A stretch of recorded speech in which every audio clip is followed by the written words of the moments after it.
1627年，明朝天启皇帝驾崩，由于膝下无子，其弟朱由检登基，是为崇祯皇帝。虽然17世纪大明帝国的 GDP 占了全世界29%，但年年的荒灾、瘟疫、边患以及官僚的贪污腐败，俨然将这个东亚的巨人拖入深渊。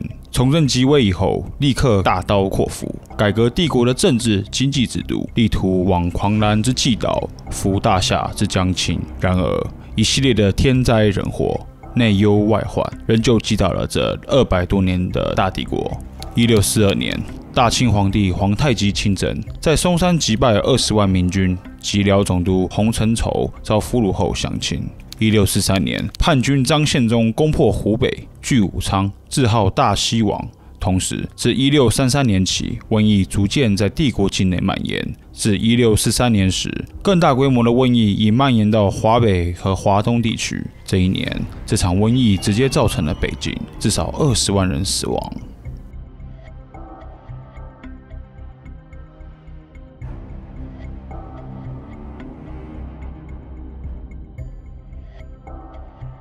1644年1月，另一支叛军领袖闯王李自成于西安建国称帝，国号大顺，年号永昌，并且誓师东征北京。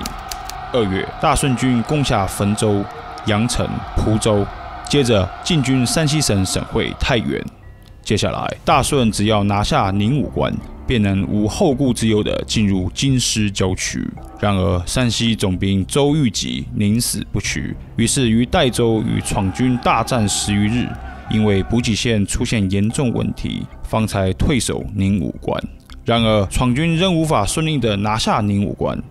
周玉吉率军力守关卡，最终李自成透过优势火炮炸毁城墙，方才进入宁武关。然而，明军仍奋力抵抗大顺军，周玉吉最终在巷战中被乱箭射死。据记载，周玉吉的妻子率20余名妇女登屋而射，宁死不从闯军，最后全数被烧死。这场战役空前绝后，重创李自成最精锐的部队，造成闯军10万人阵亡。最为录记载到，李自成军队进入北京后，多有手脚受重创的士兵，他们都是经历过宁武战役的幸存者。然而，大顺军接下来并未受到太激烈的反抗，就进入了北京近郊。3月17日，大顺军抵达北京西直门，以大炮轰击。即使部分禁卫军试图抵抗，但困于疾病，明军已无反抗之力。3月19日，兵部尚书张敬俨打开正阳门，迎闯军。李自成进入紫禁城内殿，而崇祯皇帝于景山致意。至此，北京陷落。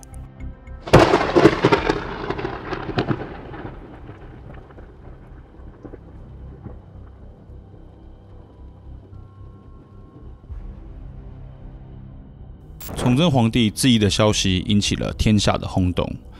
朝鲜的记载说道，在知道崇祯自杀的消息后，即使是下贱的奴婢也相当惊骇落泪。日本更是着急的想知道关于大陆最新的情报。在一部17世纪情报收集的书《华夷变态》当中，对于北京的沦陷有诸多不同的记载。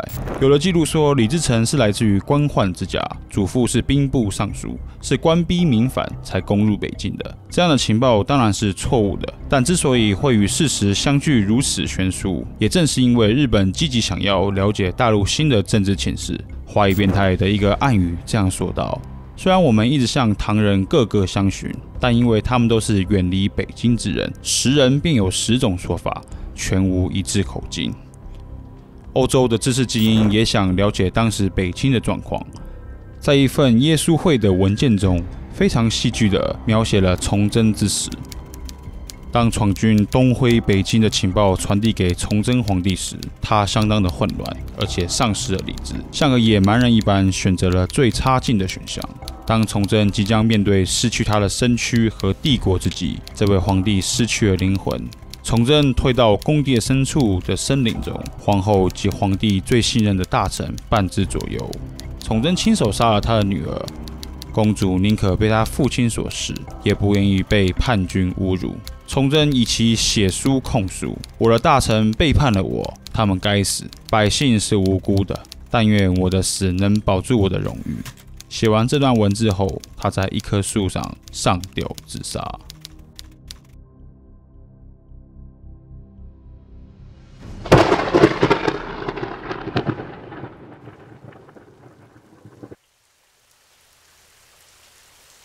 然而，李自成政权也很快的失去了江山。满清在1644年底大破闯军主力后，大顺朝覆灭，满洲人入关，占据北京。1645年，清军南下，刚成立的南明弘光政权覆灭，许多江南的汉族士大夫在这期间自杀殉国。如67岁的晚明大儒刘宗周，在听闻杭州被满清大军攻克之后，悲动不已，绝食殉国。在弥留之际，刘宗周留下一首绝命词：留此旬日死，少存匡济义。绝此一朝死，了我平生事。慷慨与从容，何难亦何易。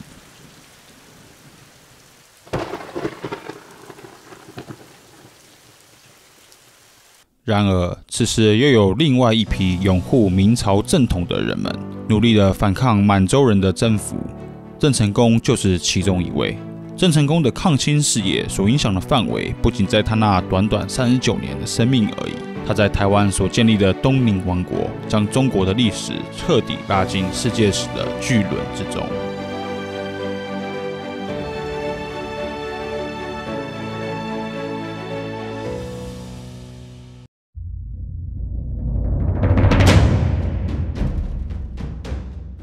1624年，郑成功出生于日本，本名郑生，其父为大海盗郑芝龙，其母田川氏，来自于日本低阶武士家庭。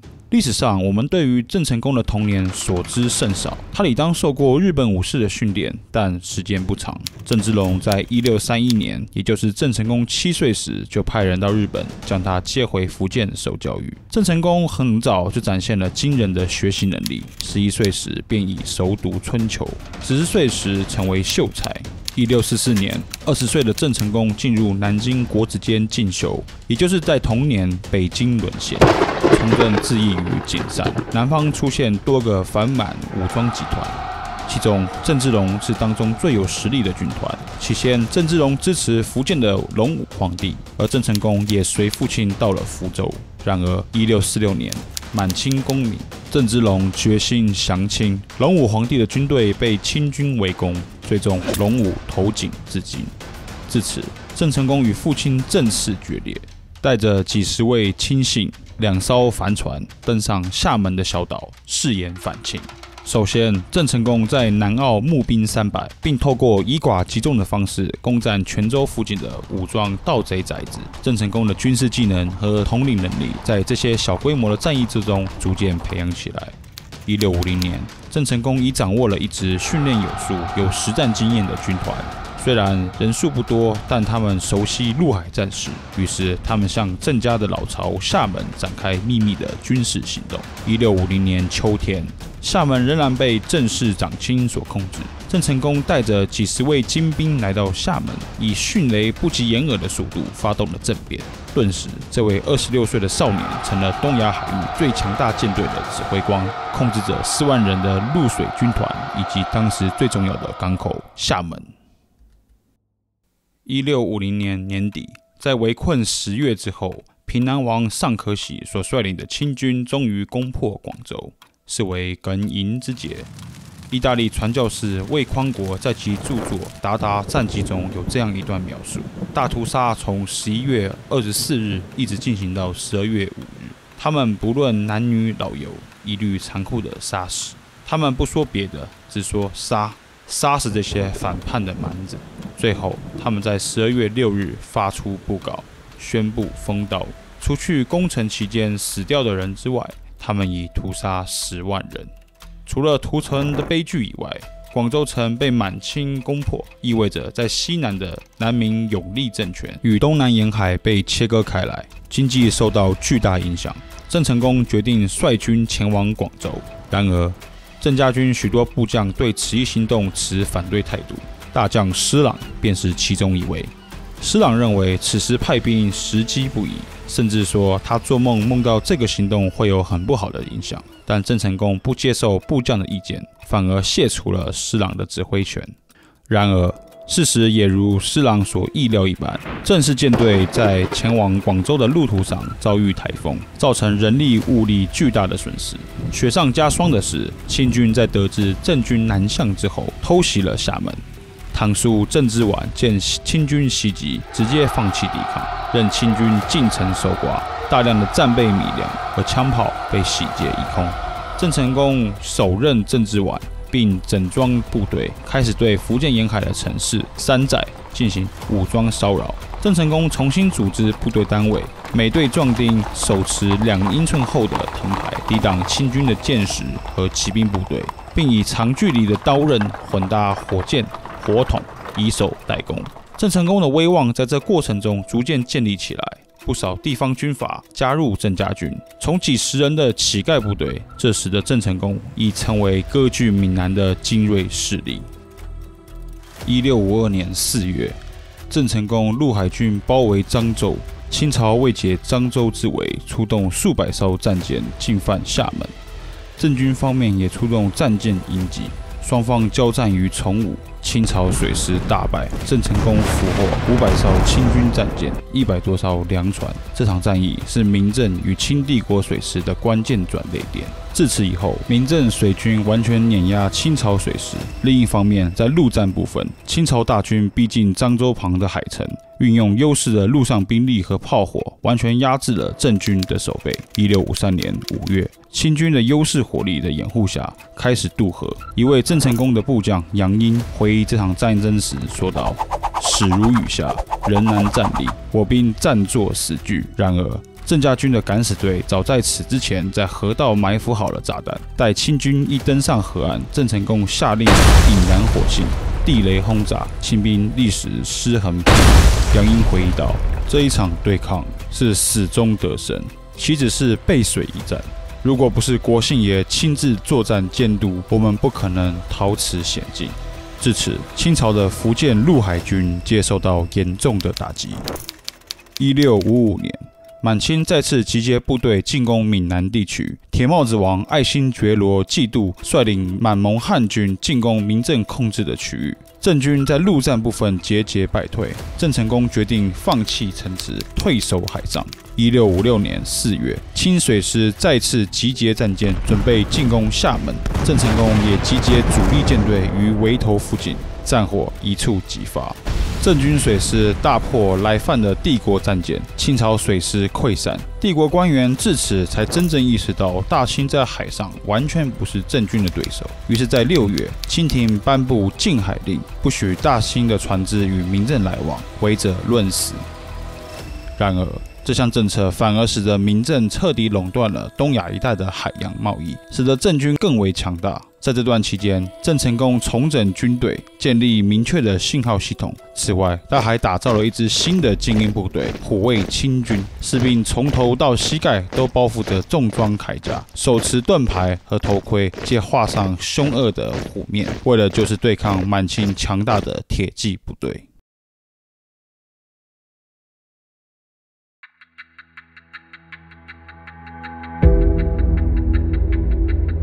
1659年年初，爱新觉罗多尼率领3路大军进犯永历政权的首都云南。郑成功闻讯，率领1500艘战舰、10万大军、8000匹军马、数以千计的水手往南京前进。意大利传教士里科罗称，这是中国海域有史以来最强大的舰队。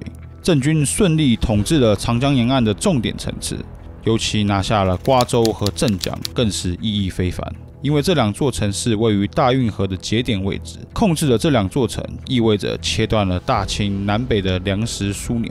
郑成功于此时写下一首诗，表明他的志向：缟素临江誓灭胡，雄师10万气吞吴。是干天谴投边渡，不信中原不信诸。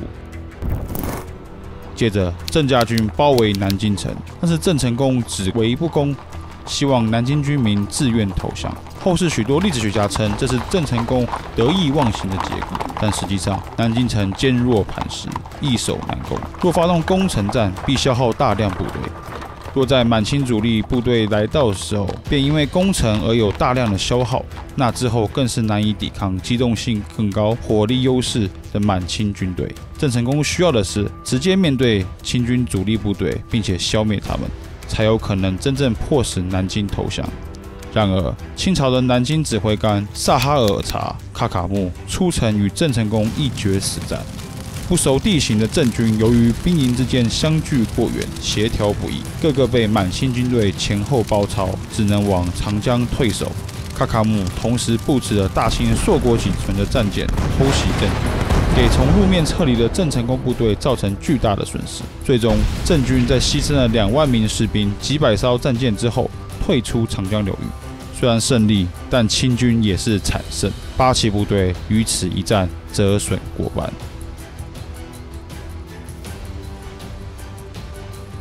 1660年，清帝国在西部战线彻底击溃南明政权，永历帝奔走缅甸，在东部战线又抵挡住了郑成功军队的进攻，迫使他们退回厦门。于是，帝国的安南将军满洲人达素率领水陆大军再次进犯厦门，希望彻底解决残余的明朝势力。然而，好不容易重建的满清水师在厦门战役中再次惨败。在此战役中，郑成功亲自督军，郑军水师凶猛进攻清朝战舰，清朝水师全盘覆灭。安南将军逃到福州畏罪自杀。1661年，郑成功再次拒绝清廷的劝降，其父郑芝龙与郑氏宗族在北京被斩。至此，清廷已充分意识到他们没有一点可能挑战明郑的海军，因此清廷出台新的政策——迁界令，从山东到广东，人民往后迁30里到50里，且不许任何船只出航，以坚壁清野的方式斩断郑家军的经济。这项政策彻底打击了明郑的经济命脉，不能再透过巨额的沿海贸易利润来维持明郑庞大的海军。除此之外，这项政策也改变了17世纪中国与海洋发展的关系。在当时世界级的尺度范围内，中国拥有一流的贸易商港，如浙江的温州、宁波、台州，广东的广州、潮州、惠州。但在迁界令的影响下，这几座大港城市放弃了长期赖以繁荣的海上贸易，其中人民的生活样貌也被剧烈的改变，并非所有人都真的迁徙到内陆。在地方上强大的武装宗族能够继续待在县外，且由于迁界令所造成的真空，这些大族更进一步扩张势力，掌握了更多土地和资源。另一方面，弱势的人民被强制迁徙到内陆，虽然政府给予诸多税收特权，但大部分的人并没有得到土地，反而成为了流离失所的流浪者。这些人或成为内陆的土匪，或成为海盗。福建、广东大量流离失所的人，也成为后来迁居台湾的主要人群。1661年4月，郑成功决心进攻台湾，以维持其经济命脉。当时，荷兰已控制台湾台南一带将近40年，建立起了复杂贸易网与强大的要塞。台湾是荷兰远东贸易中的经济枢纽，带给新兴的荷兰帝国巨额的财富。当时，荷兰总督奎伊持续关注大陆东南沿海的政治情势，并且早已收到消息称国姓爷准备攻台。台湾总督府与荷兰东印度公司总部巴达维亚皆已准备好迎击郑军的来袭。一场东西交战的世纪风暴即将爆发。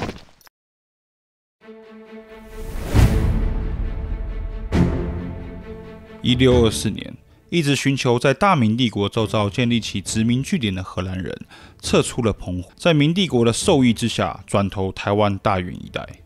1625年，荷兰人在台湾本岛连接的滨外沙洲上建立起热兰遮城，于是此一新兴的海盗帝国就此在远东的一座岛屿上建立起了殖民地。当时，其他欧洲国家视荷兰为海上乞丐团。1602年成立的荷兰东印度公司，就是以公司的形式对世界各国进行打砸抢的掠夺，尤其针对西班牙和葡萄牙的船队。在东亚海域，荷兰也很理所当然的和当地的海盗合作赚钱。郑成功的父亲郑芝龙便是其中一位。位于巴达维亚的荷兰东印度公司总部，以台湾为节点，与中国、日本、东南亚海盗集团组成紧密的联盟。在东亚海域获取巨额暴利。1625年开始兴建的热兰遮城，便是这白人海盗集团的中心。从此要塞出发，荷兰殖民者征服原住民部落，压迫汉人为其种植经济作物，并且带进了不同文化的人群。今天的安平古堡在熙攘的台南市区，但在500年前，这里与府城隔了一片偌大的西湖，称为台江内海或是大圆湾。最初，荷兰人无法在岛上建立根据地，因为岛上已有强大的原住民部落和各种海盗集团。因而，荷兰先在大圆湾上的沙洲建立起了堡垒，一面依傍着海洋，能发挥荷兰的水上优势。二方面，通过热兰遮城的道路只有一条细长的沙洲，易守难攻。三方面，由于大圆湾水浅，水道地形复杂，只有2处能出入，一个便是热兰遮城所扼守的水道，第二个就是稍微狭窄一点的鹿耳门水道。热兰遮城配有文艺复兴时期的人角堡垒，能够无死角地保护城池，以及为陆海部队提供火力支援，能很好地防御敌方进入大圆湾。同时，荷兰也在热兰遮城对面的北线尾沙洲的沙丘上建立起堡垒，防守来自海面的敌人从鹿耳门进击。建立起根据地以后，荷兰殖民者进一步向台湾本岛扩张。殖民当局从西拉雅族的新港社取得土地，并在赤坎建立起省城及普罗民遮城，成为控制本岛殖民地政治经济的枢纽。截至1650年代中期，荷兰殖民者在大圆湾和内陆都搭建起了强大的保护网。然而，1656年，一场台风给予荷兰殖民地巨大的损失。热兰遮城的大圆街、普罗民遮城的市中心都受到巨大的破坏。其中影响最为深远的是，原本坐落于北线尾沙洲的堡垒，在这一场风暴中被摧毁。原本的沙丘地形被破坏成平坦的平原，荷兰人不再有制高点能够控制鹿耳门水道。然而，这时的荷兰人并不担心，因为鹿耳门水道本身的地形也被台风给破坏了，船只更难通行，只有大满潮的时候才有可能提供航行通道。1650年代末，台湾总督魁一已经接到消息称郑成功可能攻台，于是，在1660年，巴达维亚派遣了一支600人的舰队前来防守台湾。然而，舰队的指挥官范德兰与总督魁一对于敌方情势的判断有很大的差距。1661年初，范德兰离开台湾，这时的郑成功理当在台湾是有情报网，于是1661年4月30日的深夜，郑成功率领2万士兵、数百艘战舰，从澎湖冒着大风雨出航，黎明时抵达了鹿耳门。这次行动是经过计算，因为这一夜恰好是新月满潮时，明郑的战舰顺利地通过了鹿耳门水道，驶进了大圆湾，荷兰殖民地为之震动。虽然不完全清楚，但郑成功多少知道热兰遮城的防御实力，于是他的军队先越过热兰遮城，直捣本岛上的普罗民遮城。另一批2000名部队由抗清名将陈泽所率领，扎营于北线尾沙洲的北边，控制着鹿耳门水道。热兰遮城的军事指挥官佩德尔，中文文献称呼他为八龟仔，率领240火枪兵前去驱逐郑军。据传，佩德尔对于中国军队相当不屑，他的经验来自于他所参与的镇压台湾汉人农民叛乱郭怀一事件。当时，佩德尔率领几百名火枪兵击溃了数千人的农民军。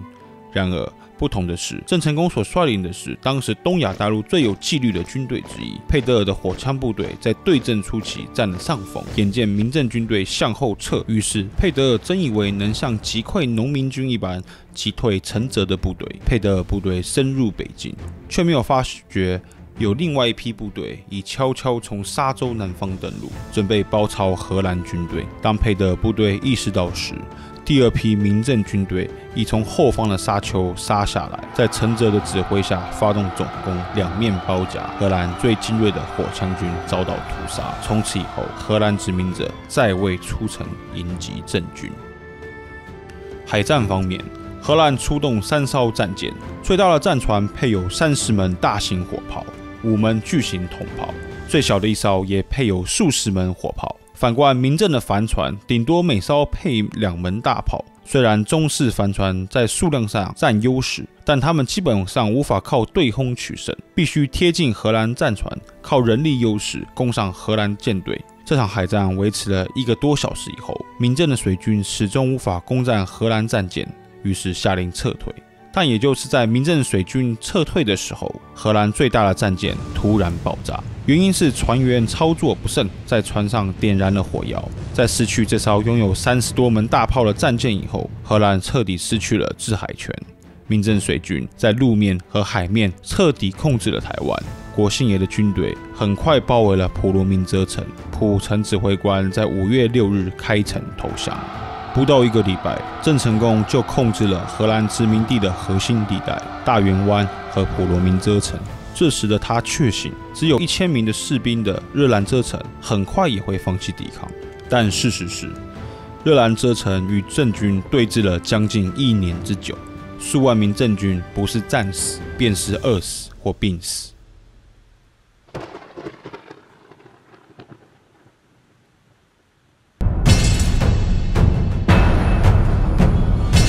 虽然自郑成功投笔从戎开始，他攻下无数城池，也曾包围过当时中国最大的都城南京，但郑成功从未面对过欧洲城堡。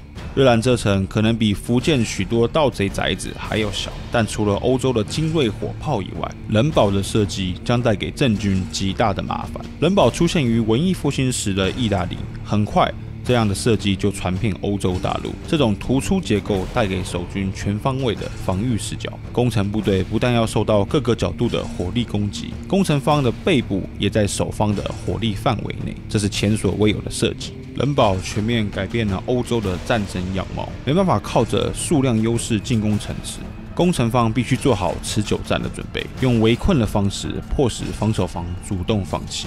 除了人堡，热兰遮城的地理条件也造就了易守难攻的特点。城池的北面就是北线尾沙洲的南端，两者之间进入大园湾的主要航道，城池只距离海洋几公尺。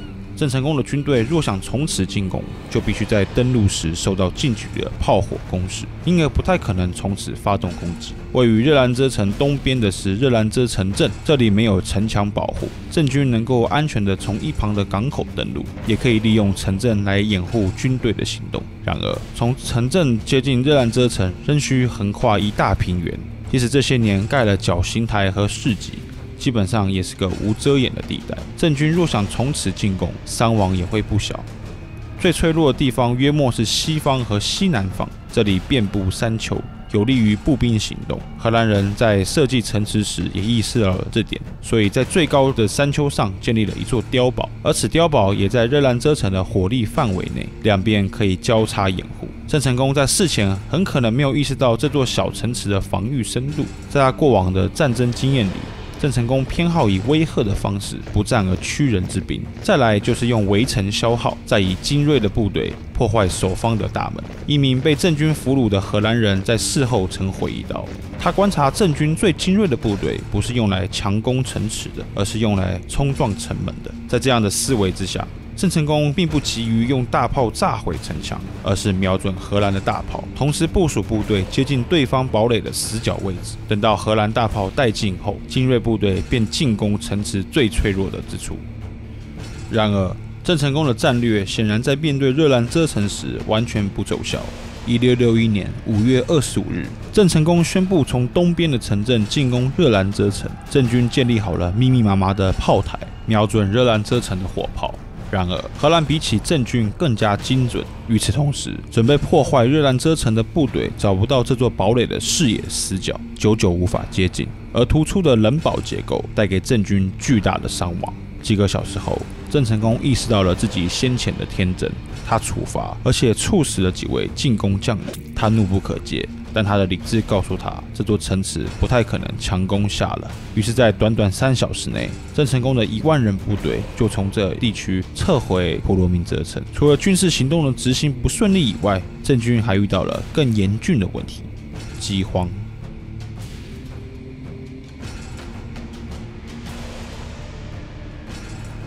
1661年6月，由于粮食短缺，郑军也无力加强对热兰遮城的压迫。郑成功命令部下调查粮食，结果是郑军只有6000担稻谷，约莫能提供15亿卡的热量。另外还有3000担糖，可以提供大概10亿卡的热量。据估算，如果在台郑军有25000人，每个人平均一天需要2000卡热量，则一天需要5000万卡的食物去喂饱他的军队。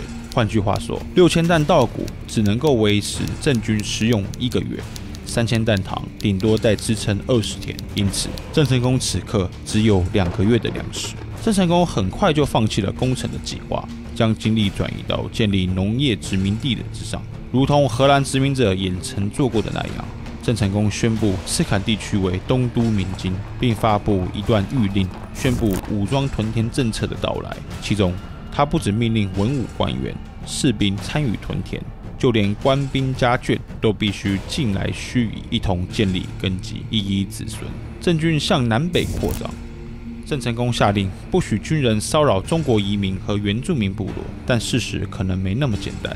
据记载，过去荷兰控制的原住民部落大约都只有几十位驻军，但郑成功是派一个镇约2000人的兵力去一个部落，冲突必定是有的，但或许已在浩瀚的历史长河消失无踪。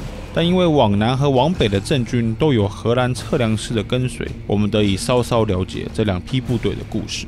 据欧洲文献记载，当郑军接触位于台湾中部的原住民部落联盟大肚王国时，大肚人民起先相当友善，给予民政部队想要的一切。然而，等郑军松懈以后，大肚军队发动袭击，在深夜之中屠杀郑军1500人。即使有1、2逃脱者，大肚王的部队也用烟熏将他们逼出来，然后屠杀殆尽。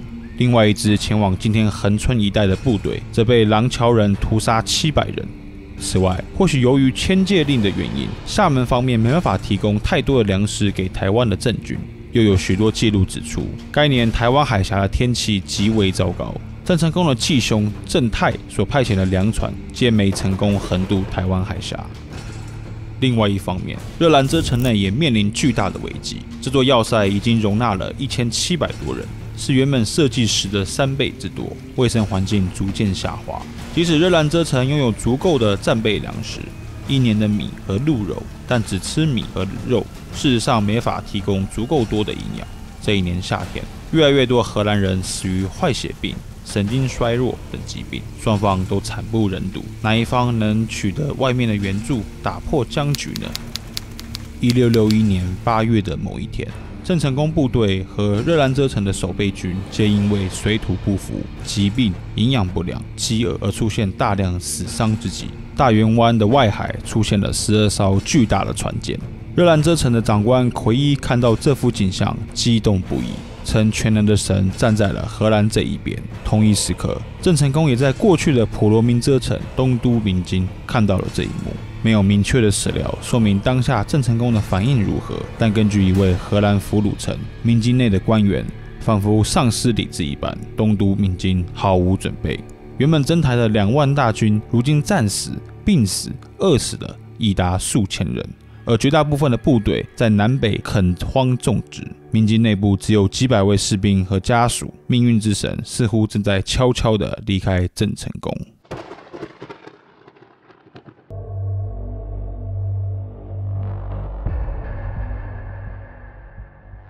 中文史料记载中的郑成功是位能文能武、展现民族精神的忠义典范，但荷兰文献中的郑成功却是一位为达目的、不择手段的暴君。荷兰史料记载，明郑控制住普罗民遮城以后，有2位投降的荷兰人被控煽动原住民叛乱。尽管辩解自己是被栽赃的，郑成功还是很快的下令将此2人钉在十字架上，每人都被钉上7根铁钉。更有甚者，郭信也强迫城内所有的荷兰人看着他们受难。当时在场的有投降后被软禁的原普罗民遮城长官 Jacobus Valentine。据他回忆，郑成功对自己人也相当残暴，部下犯错时常被郑成功一阵鞭子猛打，华伦丁自己也回忆到说，有一次郑军营下有位士兵在普罗民遮城见到了自己多年不见的兄弟，士兵的兄弟是位在台的农夫，农民兄弟于是杀了自己养的牛庆祝这次相遇，士兵也邀请了几位同袍一同庆贺。但这个消息被郑成功所知以后，暴跳如雷，下令处死所有与会的人员，因为如今这座岛的一切都是郑家私产。因此，不仅热兰遮城内，或许明境内乡镇的荷兰人也对1661年8月出现在台湾外海的12艘荷兰战舰感到兴奋。然而，8月是东亚海域的台风季节，难以预测的台风沉没了无数艘船只。即使荷兰战舰拥有较好的航海科技，台风仍然会对战舰造成巨大的影响。因此，12艘战舰抵达以后，首要任务就是将援军的物资卸载下来。但是，当时大园湾掌握在郑成功水军的手里，即使有火炮优势，吃水深的荷兰战舰难以在水浅的大园湾内发挥优势。因而，此时荷兰的战略目标应是在民政援军从四方回来以前，在陆地上派遣荷兰火枪兵进攻东都明境。所以，荷兰必须想办法让火枪队和粮食物资快速登陆。然而，由于台风和战舰吃水过深，他们无法靠近热兰遮城旁边的港口。3天后，即使部分的士兵、火药、粮食进了热兰遮城，主力部队仍没办法完全登陆。此时，台风已抵达大园湾，使得舰队必须离开，驶往安全的水域。荷兰台湾长官奎伊以为舰队会在放晴后立刻回来，但舰队指挥官卡乌却做了致命的决策，率舰航向澎湖收集物资。3个礼拜后，舰队才回来，荷兰反攻的黄金时机就这样没了。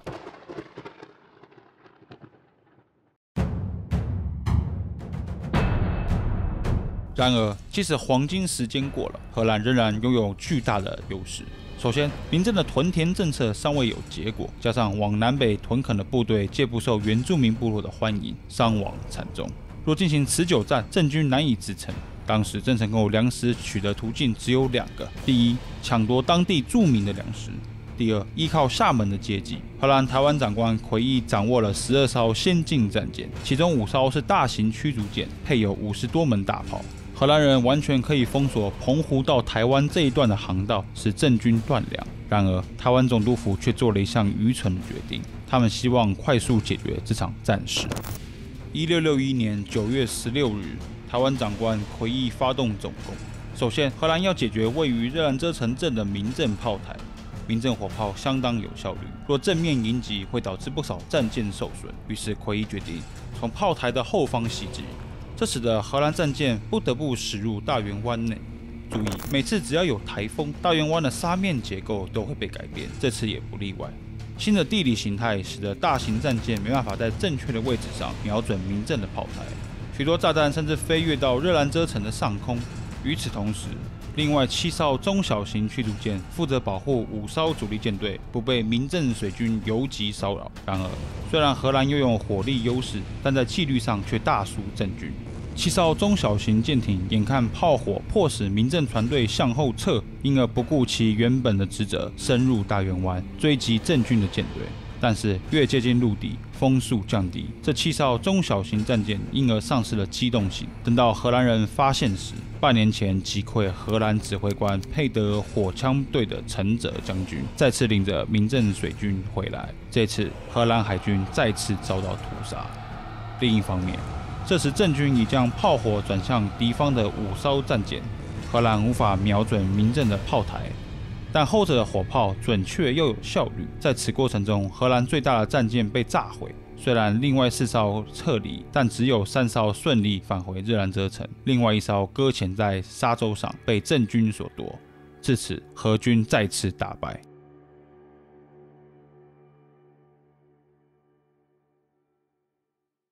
9月大败后，荷兰战舰再不敢进入大园湾了。1661年10月，奎伊命令2艘早已受损的中型战舰往北，破坏台湾北边的2座荷兰要塞，以免为郑军所用。然而10月的台湾海峡吹着强烈的东北季风，残破的战舰失去了逆风而行的能力，被吹到泉州旁的永宁镇。该地沿海皆是蓄长发的明郑水军，丝毫不见蓄辫子的满清臣民。凭借优势火力，荷兰战舰击退周遭的明郑水军。清军见此一幕，才派遣使者迎接荷兰人。这次会面未在事先安排好。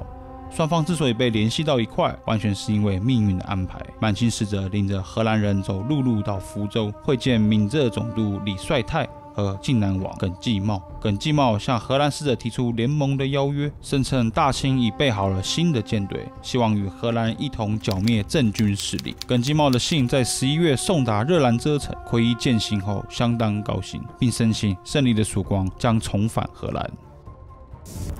另一方面，靠着东北季风之助，厦门方面能运送一些粮食到台湾，郑成功暂时压住了粮食危机。然而，自10月起，郑军开始建立大规模的攻城准备。首先，郑军进攻热兰遮城西南角的堡垒，同时，热兰遮城对面的北线尾沙洲上，郑军也建立起了一座炮台。该处原本也有座荷兰炮台，但在1656年被台风所毁。特别的是，这次郑军所建的炮台与之前的很不一样。在强震的瑞士军官的协助下，这座炮台具有文艺复兴式的堡垒的突出结构。该炮台架有20门巨炮，其中有几门大炮的火力特别强大，郑军称之为灵贡，是郑成功叔父从海底捞获的，送给了国姓爷。无论这门大炮是怎么来的，但应该都是来自欧洲的沉船。部署好火力以后，荷兰人不再能如此轻易的在水道航通行，与在港口卸货，现在转变为郑成功封锁荷兰人。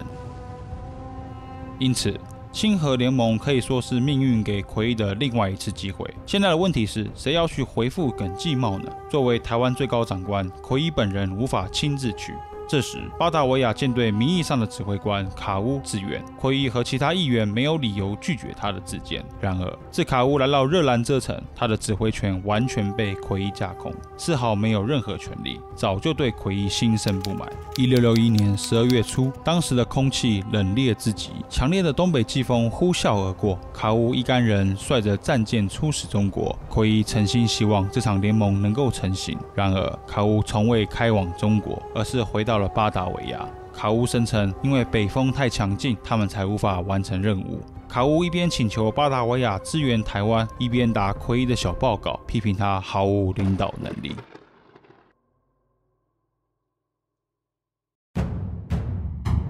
根据一位荷兰俘虏的记录，1661年12月时，郑成功的确没有全面进攻热兰遮城的打算，而是准备出征大都王国，打算用大都王的血来祭数百名被屠杀郑军的灵。然而，好巧不巧，郑成功收到一假消息，称荷兰给了清帝国10箱黄金与其他奢侈品，而清军也同意了7000人的援军部队。郑成功知道后相当震惊，于是终止了北征的行动，准备全面进攻热兰遮城。1662年1月的某一日，日出后，大雾逐渐散去，守卫西南角的荷兰士兵才意识到郑军在碉堡下面1点的位置建立起一座文艺复兴式的半月形堡垒，是详正的荷兰军官协助设计的。奎一大吃一惊，这个位置热兰遮城的炮火覆盖不及，但新的郑军堡垒却可以轰炸碉堡。等到碉堡被毁以后，郑军就可以占据高地建炮台，直接将炮火轰进热兰遮城。荷兰方面没有太多事情能做，他们人数不足，没办法派400-500人强攻下那座半月形堡垒，只能加强城堡和碉堡的防御能力。1662年1月25日，郑成功下令总攻。郑军炮火从四面而来，荷兰方面最精锐的炮手也被移到了城堡西南方，抵挡郑军最猛烈的火炮攻势。一名荷兰俘虏在东都见到郑军大部分的炮火朝向那座碉堡，并说道：“郑军的炮火是如此的猛烈和持续，以至于该堡垒的灰泥一下子就从白色被打成了红色。现在的情况是，热兰遮城的火炮几乎打不到郑军的堡垒，但郑军却可以恣意的炮轰热兰遮城。有些记录说，当天郑军打了1700枚炮弹。”奎一的秘书则说2500枚，这些数字事实上不太可信，毕竟19世纪时的欧洲大炮也很难在1天内发射这么多炮弹。这些数字都是奎一和其他荷兰官员在事后受审时所供，他们理当有点夸大，为了减轻他们的责任。但透过这个数字，我们可以了解郑军花费了多大力气进攻这座城池。到了晚上，碉碉堡3面皆彻底毁掉。会议下令炸毁这座碉堡，以免为郑军所用。然而，炸毁这座碉堡并未减缓郑军的攻势。1月26日，荷兰人见到更加绝望的景象，郑军极其有效率地在那座高地上堆建起了炮台。如今，郑成功的炸弹能直接从该处打到热兰遮城内的心脏位置。会议召开一场简短的会议，议员们一致同意开城投降。1662年2月，幸存的荷兰东印度公司官员、军人、家属永远离开了福尔摩沙。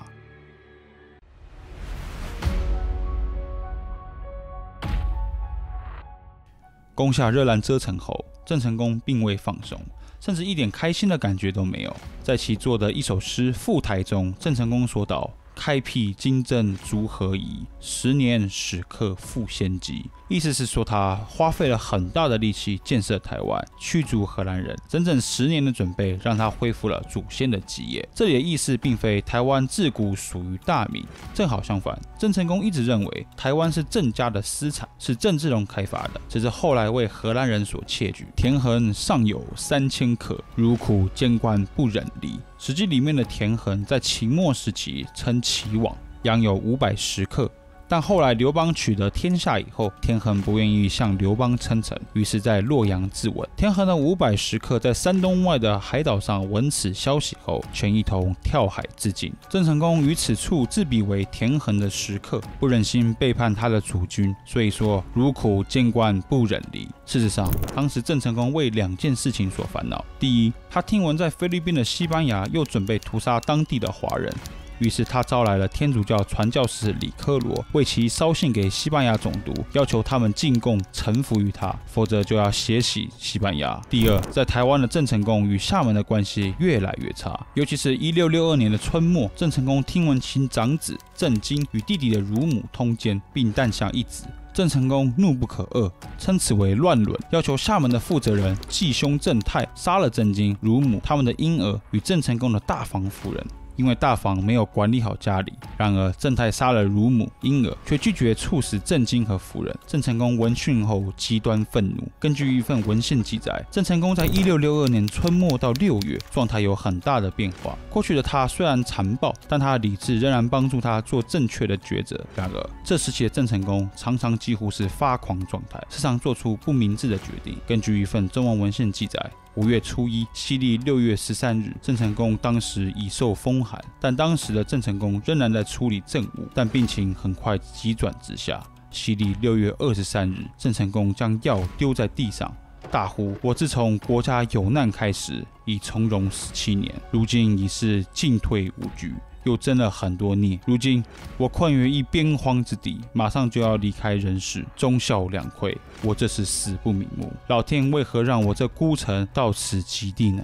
这份记录说，郑成功最后顿足捶胸致死。有的记录者说，郑成功是抓烂自己的脸而死。荷兰方面的记录者说，郭信也是用自己的嘴巴咬烂自己的肉，这是上帝的正义。这个砍别人手足的异教徒，现在咬烂了自己的。有学者推测郑成功是死于疟疾，有人推测的是梅毒。无论如何，郑成功的死给予郑氏家族巨大的冲击。由于郑成功年初下令处死世子郑经，延平郡王的传位顺序没谱了。郑成功骤逝后，在台的将领永立成功之地郑袭即位，自号东都主。